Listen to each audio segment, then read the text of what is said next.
नमस्कार, स्वागत है आपका आकृत हेल्थ वेल्थ टॉक में। मैं इंश्योरेंस वाले भैया आज आपको बताएंगे कि जो हमारे दर्शक और हमारे जो कस्टमर्स होते हैं उनकी क्वेरी क्या क्या रहती है।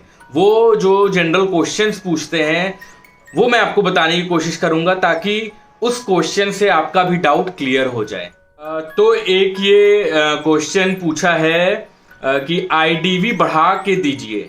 हम आईडीवी कितना बढ़ा सकते हैं और क्या बेस्ट आईडीवी आप देंगे।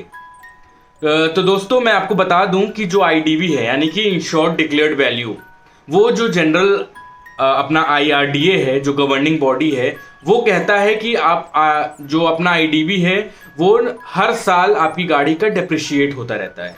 तो जनरली जो रेट होता है वो 5% से लेकर 15% तक नई गाड़ी के लिए होता है। यानी अगर एक नई गाड़ी है नेक्स्ट ईयर होगा तो 5 से 10% आप उस पर कम होता है। तो जैसे सपोज मानिए कि आपका टू व्हीलर है, उसका जो पहला इंश्योरेंस है उसका आईडीवी सपोज 60,000 रुपए है, तो आप सामने वाली जो आपके जो कंपनी है, आपके एजेंट है, उनसे ये मत बोलिएगा कभी भी आप ओवर इंश्योरेंस मत लीजिए और ना ही कभी अंडर इंश्योरेंस लीजिए। ओवर इंश्योरेंस ये होता है जो आईडीवी है वो आईडीवी आपका जो एग्जिस्टिंग आईडीवी है उससे ज्यादा होना, और अंडर इंश्योरेंस वो होता है जो आपका एग्जिस्टिंग आईडीवी है उससे बहुत ज्यादा कम हो जाना। मैं ये इसलिए बता रहा हूं कि खुदा ना खास्ता कभी आपकी गाड़ी टोटल लॉस हो जाए या फिर चोरी हो जाए तो आपको और आपका ज्यादा नुकसान ना हो उसमें।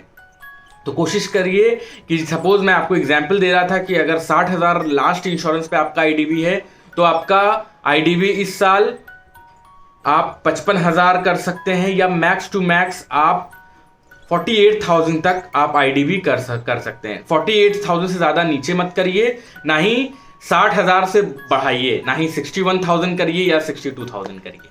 अपने दूसरे प्रश्न की तरफ चलते हैं।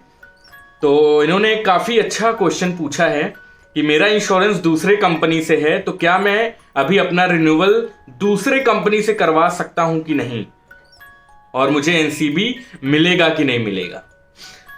तो मैं आपको बता दूं बिल्कुल आप कर सकते हैं अपना। अगर आपका पुराना इंश्योरेंस XYZ कंपनी से चल रहा है तो आप रिन्यूअल ABC कंपनी से करा सकते हैं। आपका एनसीबी आपको मिलेगा until and unless 90 days cross ना हुआ हो एक्सपायर होने के बाद और आपने क्लेम ना लिया हो। तो अगर प्रीवियस इंश्योरेंस में आपका सपोज 20% एनसीबी है तो अगर आप XYZ कंपनी से ABC कंपनी में आ रहे हैं तो आपको एनसीबी आपका कैरी फॉरवर्ड होगा, यानी कि करेंटली 35% नो क्लेम बोनस मिलेगा आपको। तो इसके लिए आप बेफिक्र रहिए। आप चाहें तो इंश्योरेंस वाले भैया से भी संपर्क करके अपना टू व्हीलर इंश्योरेंस करा सकते हैं और आपको बिल्कुल हर सिचुएशन में आपकी हेल्प की जाएगी, चाहे वो रिन्यूअल के केस में हो, चाहे आईडीवी के केस में हो, चाहे इन केस खुदा ना खास्ता क्लेम आता है तो उसमें भी आपका पूरा हेल्प किया जाएगा। तो चलिए बढ़ते हैं तीसरे प्रश्न की ओर। तो साहब ने लिखा है कि मेरा इंश्योरेंस एक्सपायर हो गया है और मेरे पास सामने वाली कंपनी से फोन आया कि बिना सर्वे का आपका इंश्योरेंस हम कर देंगे, तो क्या आपका बिना सर्वे का इंश्योरेंस कर सकते हैं? क्योंकि पिछले आपके वीडियो में आपने बोला था कि बिना सर्वे का इंश्योरेंस रिन्यू नहीं होगा।